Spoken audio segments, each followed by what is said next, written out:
I was laying in my bed and on my smartphone I have an app installed that gives me an alarm. Whenever there is a magnitude 7 or higher, it will make a sound. So in the middle of the night my alarm went off and I thought, well, ignore it. And that was already the moment that I couldn't suppress myself by looking at it, that I saw that a real big earthquake struck Turkey, and that was directly that I thought, oh wow, this is really serious. So that was also the moment that I didn't get any sleep more because my thoughts were already running. And then in the early morning, the management called me, come over to the headquarters, that's over here. And then we start preparing for the mission. First of all, we didn't know where we would be deployed, if it was Antakya or it was Gaziantep. So when you land in Adana, then the management tries to figure out where the local government wants us to be, wants us to go.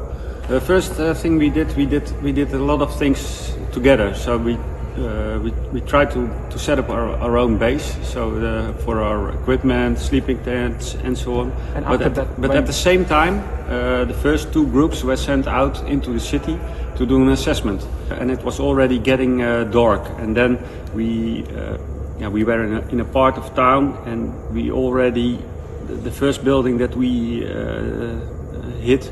There were already alive people trapped inside the building.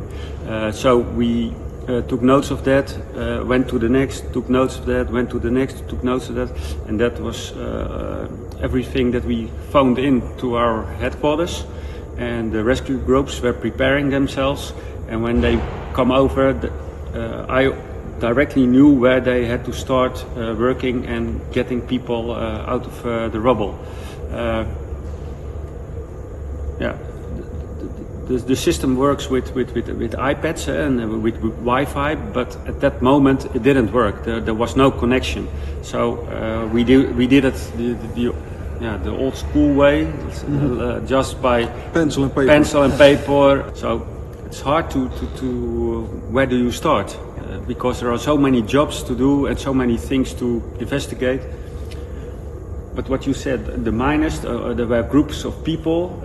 They come to us, say, "Can we help you? Can we help you?" So they offer their support everywhere. So that was very solid solidarity. Everybody wanted to help. There was everybody wanted to work. Everybody wanted to start. But the question was where, how, and sometimes it was. Also for us, it was too dangerous to start working, even if you knew that there were people trapped. If a building was, they were the big dilemmas. Overhanging, and you have to work with a slight aftershock, it would collapse on yourself. That were the real dilemmas. The difference between that you are happy because you have saved someone, there is no time to celebrate. Because if you have extracted someone, of course you feel happy that is something, but a couple of minutes later, 10 seconds later, there is some relative who says, yeah, but I have lost my brother, my sister. So you can celebrate that you saved someone. And so emotions go like this. It's a real roller coaster. It's a real roller coaster, and that's it goes on and on and on. So it never stops. That even if they didn't have anything more than even they came with tea or with their last cookies to share. But I thought you have lost everything, and still now you're coming to us with your last things. I think it was also for them some confirmation that there is that it was really a confirmation that this is the situation. This is the situation, and how strange it was, but it gave them some comfort that they could close it down, and that they also didn't have to search any further because we did it for them. For me, it's about the 5th mission. So in 2010 I was also in Haiti. We were a couple of 100,000 victims. But every disaster is different.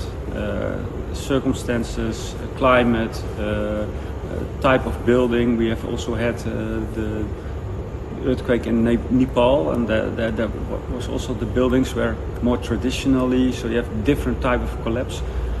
So I think it's hard to compare, and the next one, wherever it will be, will be different. The infrastructure is collapsed, so roads are not accessible, and then if you from our base camp to get into the center of the town where you have to start working, it took 2.5 hours to get there. So you better make sure that you have the right equipment with you, because you can't go back to exactly. Well, what we try to do, I can only talk for ourselves. Today also we do exercise. So we exercise now that there is a disaster going on as a fake disaster in Italy, and we try to prepare ourselves. How would we deploy? How would we do it? We make fake timelines, and so we try to be prepared for the next disaster.